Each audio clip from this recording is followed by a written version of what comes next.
गरेका थिए।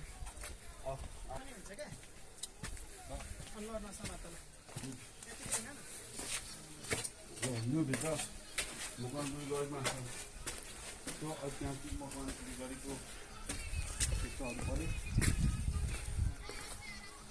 हाम्रा राजा सिक्काहरूले हिँडेका छौँ, गएको छौँ।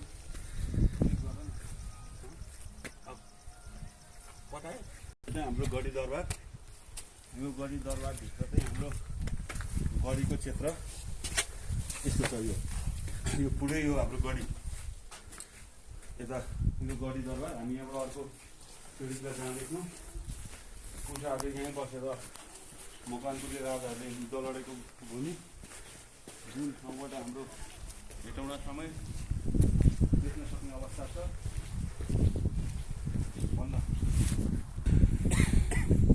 युद्धका लागि खनिएको सुरुङ चाहिँ यहाँनिर छ।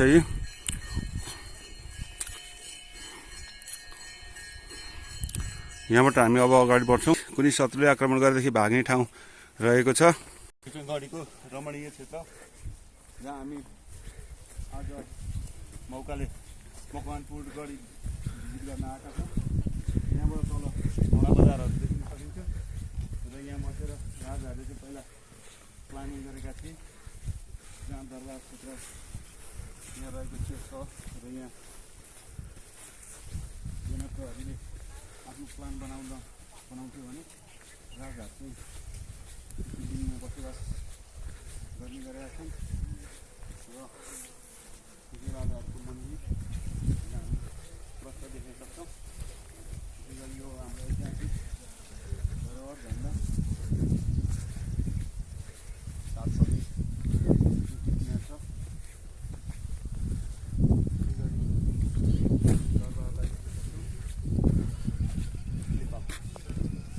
यहाँ हाम्रो चाहिँ एउटा मन्दिर छ जहाँ हामी